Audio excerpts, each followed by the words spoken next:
ایسا وحید ہے زمانے کی ستائی ہوئی اور دکھوں سے ہاری ہوئی لڑکی ہو۔ جب تک بابا زندہ تھے اور جب تک بھائی کی شادی نہیں ہوئی تھی تب تک تو سب کچھ ٹھیک تھا۔ زندگی مجھ پر بھی مہربان تھی، ہم بھی مسکراتے تھے، ماں کے آنکھوں میں زندگی رقص کرتے ہوئے نظر آتی تھی۔ بھائی بھی ہم پر جان دیتے اور بابا، ان کی تو مجھ میں جان تھی۔ بابا اس دنیا سے جانے کے بعد مجھے پتہ چلا کہ دنیا کتنی ظالم ہے، کوئی بھی اپنا نہیں ہے، سب کچھ پرایا پرایا سا لگنے لگا تھا۔ اور پھر بابا کے بعد جب بھائی کی شادی ہو گئی تو تب تو جیسے میں سب کے لیے پرائی ہو گئی تھی۔ میں کیا، میری ماں بھی، جو ہم کبھی بھائی کے حصہ دار تھے، ہم اب ان کے لیے ایک بوجھ بن گئے تھے۔ بھائی ہماری شکل دیکھنے کے بھی روادار نہیں تھے۔ نہ جانے بھابھی نے آتے ہی ان پر ایسا کون سا جادو کر دیا تھا کہ وہ ہماری صورت تک دیکھنے کے روادار نہیں تھے۔ ماں کی ساری قربانیوں کو جیسے بھول چکے تھے، انہیں نظر آتا تو صرف اپنی بیوی کا چہرہ، اسی کی زبان بولتے اور اسی کے کانوں سے سنتے۔ اس دن تپتی دوپہر تھی اور سورج سون حصے پر تپ رہا تھا، آسمان سے آگ برس رہی تھی اور حبس کا وہ عالم تھا کہ سانس لینا بھی ایک مشقت محسوس ہو رہا تھا۔ کچن کی چھوٹی سی کھڑکی جس کا پینٹ جگہ جگہ سے اکھڑ چکا تھا، وہاں سے آنے والی گرم ہوا کچن کے درجہ حرارت میں مزید اضافہ کر رہی تھی۔ میں صبح 5 بجے سے اٹھی ہوئی تھی جب محلے کی مسجد سے فجر کی اذان گونج رہی تھی۔ میں نے پہلے پورے گھر کی بڑے صحن میں جھاڑو لگایا، پھر بھابھی نمرا کے کمرے کی گرد جھاڑی اور اب دوپہر کے کھانے کی تیاری میں مصروف تھی۔ پسینہ میری کنپٹیوں سے بہتا ہوا گردن تک آ رہا تھا اور میرے دوپٹے کا پلو پسینے سے تر ہو چکا تھا، مگر ہاتھ روکنے کی گنجائش نہ تھی، کیونکہ ذرا سی دیر کا مطلب بھابھی کی زبان سے نکلنے والے زہریلے تیر تھے۔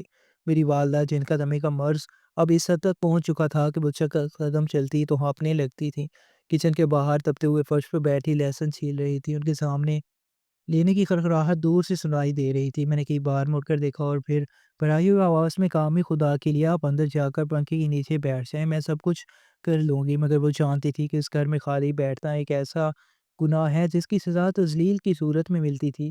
وہ جانتی تھی کہ اگر نمرا نے انہیں خالی ہاتھ بیٹھنے دیکھ دیا تو اپنے زہریلے جملوں سے ان کا جینا محال کر دے گی۔ اس گھر میں ہمیں ہر سانس کی قیمت چکانی پڑتی تھی اور ہماری قناعت ہی ہمارا واحد سہارا تھی۔ بھابھی نمرا، جو ہاتھ میں جدید ترین آئی فون لیے ڈرائنگ روم کے آرام دہ صوفے پر اے سی کی ٹھنڈک میں نیم دراز تھیں، اچانک کچن میں داخل ہوئیں۔ ان کے چہرے پر وہی بیزاری، وہی حقارت تھی جو پچھلے 3 سالوں سے ہمارا مقدر بن چکی تھی۔ عائشہ، ابھی تک صفائی کیوں نہیں ہوئی؟ یہ برتنوں کا انبار کیا تمہارے جہیز میں جائے گا؟ انہوں نے سنک کی طرف اشارہ کیا جہاں صبح کے ناشتے کی چند پیالیاں پڑی تھیں۔ میں نے تھکاوٹ سے چور آواز میں جواب دیا، بھابھی میں نے ابھی ہنڈیا چولہے پر رکھی ہے، بس یہ 2 روٹیاں ڈالوں تو سب صاف کر دوں گی۔ بہانے بنانا تو کوئی تم ماں بیٹیوں سے سیکھے۔ تم لوگوں نے اس گھر کو مفت کی سرائے سمجھ رکھا ہے۔ میرا میاں دن رات پسینہ بہانا ہے، ہوٹل کی مینیجری میں ذلیل ہوتا ہے تاکہ تم لوگ جہاں بیٹھ کر عیاشی کر سکو۔ یہ الفاظ سن کر میرے دل پر آرے چل گئے۔ یہ گھر میرے مرحوم باپ کا تھا، جنہوں نے اپنی ریٹائرمنٹ کی پوری جمع پونجی لگا کر اس کی ایک ایک اینٹ رکھی تھی، مگر ابا کے انتقال کے بعد بڑے بھائی ارسلان نے جائیداد کے کاغذات پر ایسا قبضہ کیا کہ ہم اپنی ہی چھت تلے کسی بن بلائے مہمان کی طرح بن گئے۔ دوپہر کے کھانے کا وقت ہوا تو ارسلان بھائی گھر آئے اور ایک بڑے ہوٹل میں مینیجر تھے۔ ان کا استری شدہ سوٹ اور چمکتے جوتے ان کی خوشحالی کا اشتہار تھے۔ ہم سب دسترخوان پر بیٹھے، بھابھی نے سالن کی ڈونگی اٹھائی اور چن چن کر بوٹیاں ارسلان بھائی اور اپنی پلیٹ میں ڈالی۔ جو بچا ہوا ایک پتلا سا شوربہ تھا جس میں ایک مرجھایا ہوا آلو تیر رہا تھا، وہ انہوں نے امی اور میرے سامنے رکھ دیا۔ امی نے کانپتے ہاتھوں سے نوالا توڑا، ان کا چہرہ بتا رہا تھا کہ بھوک نے ان کی نکاہت میں اضافہ کر دیا ہے، مگر پلیٹ میں سالن ختم ہو چکا تھا، جبکہ آدھی روٹی ابھی بھی باقی تھی۔ وہ خالی ڈونگی کو دیکھتی اور کبھی اپنے لاڈلے بیٹے ارسلان کو جیسے کوئی خاموش فریاد کر رہی ہوں۔ آخرکار انہوں نے اپنی خودداری کو ایک طرف رکھ کر نحیف آواز میں کہا، نمرا بیٹی، اگر تھوڑا سا سالن اور ہو تو دے دو، روٹی ابھی باقی ہے اور بھوک مٹی نہیں۔ نمرا نے تڑاک سے نوالا توڑا اور بلند آواز میں بولی، اماں آپ کو پتہ بھی ہے مہنگائی کہاں پہنچ گئی ہے؟ ارسلان اکیلا کمانے والا ہے اور آپ کی فرمائشیں ختم ہونے کا نام نہیں لیتی۔ جتنا مل گیا ہے اسی پر شکر کریں، آپ کا بلڈ پریشر ویسے ہی بڑھتا رہتا ہے، زیادہ گوشت اور چٹنائی آپ کے لیے زہر ہے۔ ارسلان بھائی نے سر اٹھا کر اپنی ماں کی بے بسی نہیں دیکھی۔ وہ اپنے مرغ مسلم میں ایسے مگن تھے جیسے کمرے میں کوئی دوسرا وجود ہی نہ ہو۔ مجھ سے یہ منظر دیکھا نہ گیا۔ میں نے اپنی پلیٹ جس میں تھوڑا سا سالن تھا امی کے سامنے رکھ دی۔ امی آپ یہ لے لیں، مجھے بھوک نہیں ہے۔ بھابھی کا رنگ غصے سے تپ اٹھا۔ انہوں نے ایک جھٹکے سے وہ پلیٹ میرے ہاتھ سے چھینی اور صحن کے سنگ مرمر کے فرش پر دے ماری۔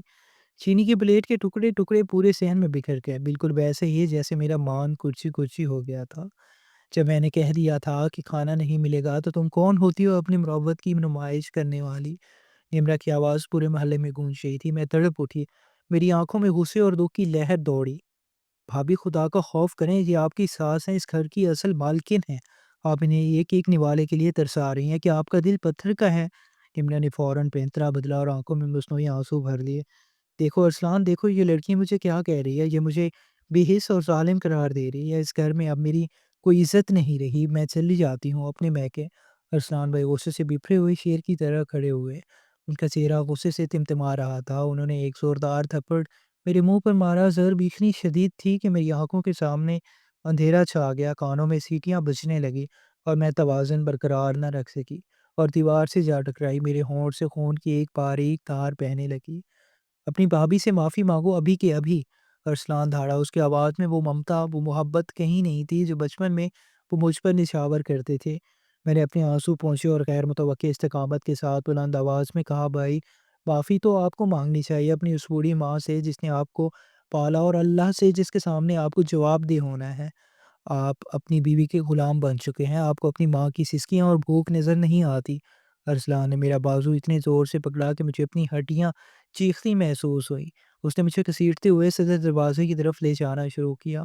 امی پیچھے پیچھے ننگے پاؤں بھاگتی ہیں، ان کا سانس پھول رہا تھا۔ ارسلان میرے بچے رک جاؤ، یہ تم کیا کر رہے ہو، یہ تمہاری چھوٹی بہن ہے، اسے اس تپتی دوپہر میں سڑک پر مت نکالو۔ ارسلان تجھے تیرے باپ کی قبر کا واسطہ۔ مگر ارسلان پر اس وقت شیطان سوار تھا۔ اس نے بھاری بھرکم لوہے کا دروازہ کھولا اور مجھے پوری طاقت سے باہر دھکا دے دیا۔ میں سڑک کی تپتی ہوئی تار کول پر جا گری۔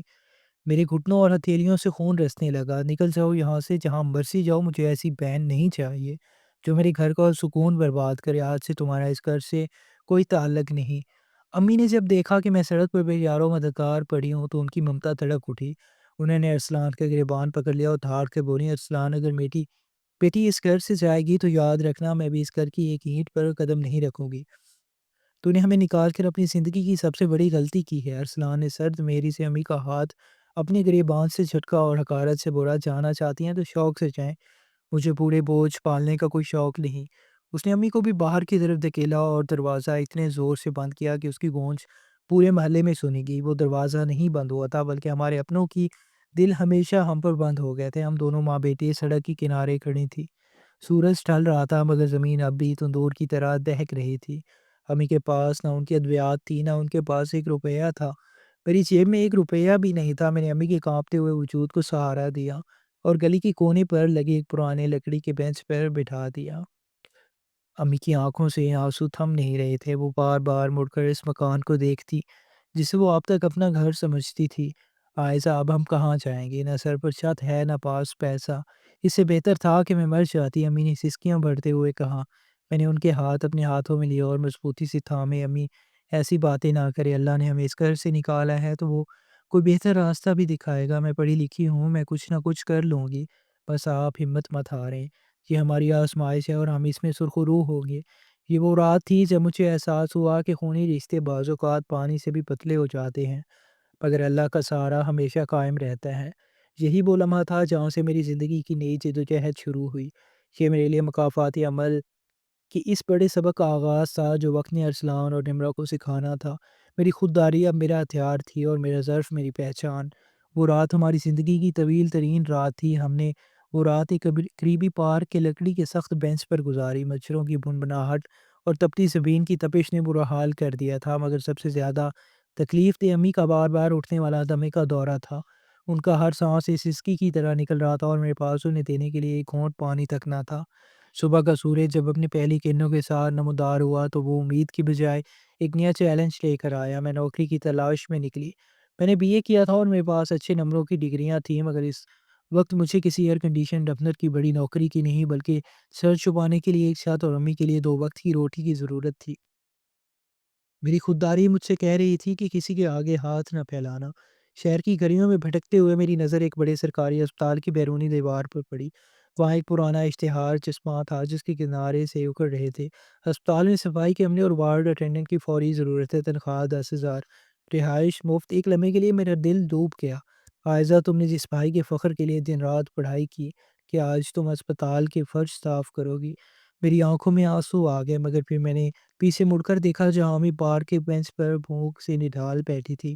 میرا ارادہ پتھر کی طرح پختہ ہو گیا۔ میں نے سوچا کہ حلال رزق کمانے میں کوئی شرم نہیں، شرم تو اس بھائی کو آنی چاہیے جس نے اپنی ماں کو سڑک پر پھینک دیا۔ اسپتال کے اندر گئے اور انتظامیہ کے دفتر میں اپنی فائل پیش کی۔ کلرک نے میری فائل دیکھی اور پھر مجھے سر سے پاؤں تک دیکھا۔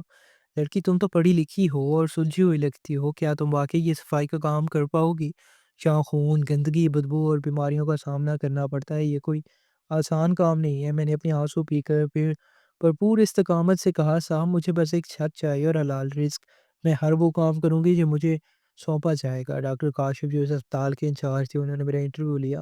وہ میری ہمت اور تعلیم دے کر حیران رہ گئے۔ انہوں نے مجھے فوری طور پر نوکری دیکھ دی اور اسپتال کے پچھلے حصے میں ایک چھوٹا سا کوارٹر الاٹ کیا جس میں ایک کمرہ، ایک چھوٹا سا کچن تھا۔ میں دوڑتی ہوئی امی کے پاس گئی، انہیں لے کر وہاں منتقل ہو گئی۔ امی نے جب وہ چھوٹا سا کمرہ دیکھا تو ان کی آنکھوں میں سکون آ گیا، لیکن میں نے ان سے سچ چھپا لیا۔ میں نے کہا، امی مجھے اسپتال کے کمپیوٹر سیکشن میں ڈیٹا انٹری کا کام مل گیا ہے۔ میں نہیں چاہتی تھی کہ یہ دکھ لے کر جئیں کہ ان کی لاڈلی بیٹی دوسروں کے پھیلاوے صاف کرتی ہے۔ نوکری کا پہلا دن میری روح پر بوجھ تھا۔ میں نے ہاتھوں میں ربڑ کے دستانے پہنے اور وائپر اٹھایا۔ جب میں نے وارڈ کے فرش پر جھک کر صفائی شروع کی تو وارڈ میں موجود مریضوں اور ان کے لواحقین کی نظریں مجھ پر تھیں، جیسے وہ میری مجبوری کو پڑھ رہے ہوں۔ میرے آنسو فرش پر گر کر صابن کے جھاگ میں مل رہے تھے۔ میں نے دل میں کہا، یا اللہ، یہ دن بھی دیکھنا تھا، مگر پھر میں نے اپنے آپ کو سنبھالا۔ یہ میری قناعت کا امتحان تھا۔ میں نے نہایت نفاست سے اپنا کام ختم کیا، یہاں تک کہ ڈاکٹر کاشف نے بھی میرے کام کی تعریف کی۔ دن گزرتے گئے، میں ایمانداری سے اپنا کام کرتی رہی۔ ایک مہینہ مکمل ہوا تو مجھے میری پہلی تنخواہ ملی، 10 نئے اور کڑک نوٹ، پورے 10,000 روپے۔ وہ نوٹ جب میرے ہاتھ میں آئے تو مجھے ایسا لگا جیسے میں نے پوری کائنات کی دولت سمیٹ لی ہو۔ میں نے سوچا، آج میں امی کے لیے اچھے پھل لاؤں گی، ان کے لیے دمے کی بہترین دوا لوں گی اور ہم آج کے دن پیٹ بھر کر کھانا کھائیں گے۔ میں خوشی خوشی اسپتال سے باہر نکل رہی تھی کہ اسپتال کی راہداری میں ایک دل خراش چیخ نے میرے قدم جکڑ لیے۔ ایک غریب عورت اسپتال کے فرش پہ بیٹھی اپنے بال نوچ رہی تھی اور دوائیاں دے رہی تھی۔ اس کا چھوٹا بچہ اسٹریچر پر بے ہوش پڑا تھا، جس کے سر سے خون بہہ رہا تھا۔ خدا کے واسطے کوئی میرے لال کو بچا لو، ڈاکٹر کہتے ہیں آپریشن کے لیے ابھی 10,000 جمع کراؤ ورنہ یہ دم توڑ دے گا۔ میرے پاس تو پوری کھوٹی بھی نہیں تھی، میرا دل لرز اٹھا۔ میں نے اپنی جیب میں رکھے ان 10 نوٹوں کو چھوا۔ یہ میری وہ کمائی تھی جس کے لیے میں نے اپنی انا کو دفن کیا تھا۔ فرش دھوئے تھے اور بھابھی کی تسلیل صحیح تھی۔ دوسری طرف ایک ماں کی اجڑتی ہوئی گود تھی۔ میرے سامنے دو راستے تھے، اپنی ضروریات یا دوسرے کی زندگی۔ میں نے ایک لمحہ بھی ضائع نہیں کیا۔ وہ پورے 10,000 روپے نکالے اور اس عورت کے ہاتھ میں تھما دیے۔ ماں جی روئیں مت، جیلیں پیسے اور فوراً کاؤنٹر پر جمع کروائیں، آپ کا بچہ انشاءاللہ بچ جائے گا۔ اس عورت نے حیرت اور احسان مندی سے مجھے دیکھا جیسے میں کوئی فرشتہ ہوں۔ اس نے میرے ہاتھ چوم لیے اور ایسی دعا دی جس نے میری روح کو سرشار کر دیا۔ بیٹی، تو نے آج ایک ماں کو جینے کی وجہ دی ہے، اللہ تجھے وہ مقام دے گا کہ دنیا دیکھے گی۔ میں خالی ہاتھ کر پہنچی، مگر میرا دل نامعلوم سکون اور روشنی سے بھرا ہوا تھا۔ امی نے پوچھا، عائزہ کیا ہوا، تنخواہ نہیں ملی؟ میں نے مسکرا کر کہا، امی وہ بینک کا لنک ڈاؤن تھا، پیر کو ملے گی۔ ہم نے اس رات بھی پانی اور سوکھی روٹی پر گزارا کیا، مگر مجھے سکون کی نیند آئی۔ اگلے دن جب میں کام پر پہنچی تو مجھے وارڈ کے بجائے ڈائریکٹر کے دفتر میں بلایا گیا۔ میں سہم گئی کہ شاید صفائی میں کوئی کمی رہ گئی ہے، مگر جب میں داخل ہوئی تو وہاں ڈاکٹر کاشف کے ساتھ ایک نہایت باوقار بزرگ بیٹھے تھے جن کا نام سیٹھ منصور تھا۔ ڈاکٹر کاشف نے مسکرا کر کہا، عائزہ ادھر آؤ، یہ سیٹھ منصور صاحب ہیں، اس اسپتال کے سب سے بڑے سرپرست۔ کل جی اپنی گاڑی میں اسپتال سے نکل رہے تھے جب انہوں نے تمہیں اس عورت کی مدد کرتے دیکھا۔ سیٹھ مزدور نے کرسی سے اٹھ کر مجھے عزت دی اور بولی، بیٹی میں نے تمہاری تعلیم اور پس منظر کے بارے میں سب معلوم کر لیا ہے۔ گریجویٹ لڑکی ہو کر اسپتال میں صفائی کا کام کرنا اور پھر اپنی پہلی اور اکلوتی تنخواہ کسی غریب کو دے دینا، یہ کوئی عام بات نہیں ہے۔ یہ تمہارا ظرف ہے، تمہاری عظیم پرورش کا ثبوت ہے۔ انہوں نے ایک فائل میری طرف بڑھا دی۔ مجھے اپنے ہیڈ آفس کے لیے ایڈمنسٹریٹر کی ضرورت ہے جس کے پاس دماغ کے ساتھ ساتھ ایک دھڑکتا ہوا دل بھی ہو۔ کیا تم میری بیٹی بن کر میرا کاروبار سنبھال لو گی؟ یہ تمہارا اپائنٹمنٹ لیٹر ہے اور باہر ایک گاڑی اور فلیٹ کی چابیاں تمہارا انتظار کر رہی ہیں۔ میری آنکھوں سے شکرانے کے آنسو بہنے لگے۔ اللہ نے مجھے ایک چھوٹے سے اثار کا بدلہ پلک جھپکتے ہی دے دیا تھا۔ میں نے امی کو لیا اور اس نئے فلیٹ میں منتقل ہو گئی۔ جب امی نے وہ گھر اور میری نئی نوکری دیکھی تو انہوں نے رو رو کر شکرانے کے نوافل پڑھے۔ اگلے 2 سال میری محنت اور کامیابی کے سال تھے۔ میں نے سیٹھ منصور کے بزنس کو نئی بلندیوں پر پہنچایا۔ انہوں نے اپنے بیٹے حماد کے لیے میرا ہاتھ مانگ لیا جو ایک نہایت نفیس اور دیندار انسان تھے۔ میری شادی نہایت سادگی مگر وقار کے ساتھ ہوئی۔ ایک شام جب میں اپنی مہنگی گاڑی میں آفس سے واپس آ رہی تھی، ایک سگنل پر میں نے دیکھا کہ ایک شخص کچرے کے ڈھیر سے باسی روٹی اٹھا کر کھا رہا ہے۔ اس کا لباس چیتڑے بن چکا تھا اور چہرہ پہچاننا مشکل تھا۔ جب گاڑی قریب ہوئی تو میری چیخ نکل گئی، وہ میرا بھائی ارسلان تھا۔ مجھے معلوم ہوا کہ بھابھی نبرہ، جس کے لیے اس نے اپنی ماں کو گھر سے نکالا تھا، اس کا سارا پیسہ اور جائیداد ہتھیا کر اسے سڑک پر چھوڑ کر چلی گئی تھی۔ یہ اس کے لیے مکافات عمل کا کوڑا تھا۔ میں نے گاڑی کا شیشہ نیچے کیا، اور ارسلان نے مجھے پہچانے اور شرمندگی سے زمین میں گر گیا۔ وہ سڑک پر گھٹنوں کے بل گر کر رونے لگا، ایسا مجھے معاف کر دو، میں نے اپنی جنت گنوا دی تھی۔ میں نے اسے کچھ رقم دی اور کہا، بھائی، میں نے آپ کو اس دن معاف کر دیا تھا، کیونکہ آپ مجھے ٹھوکر نہ مارتے تو اللہ کے اس کرم تک کبھی نہ پہنچتی۔ آپ امی کے پاس جا سکتے ہیں، اس کا دل اب بھی آپ کے لیے دھڑکتا ہے۔ آج میں خوشحال زندگی گزار رہی ہوں، مگر میں نے وہ ہسپتال کا وائپر اور وہ پرانا دوپٹہ سنبھال کر رکھا ہے تاکہ مجھے ہمیشہ یاد رہے کہ عزت صرف اللہ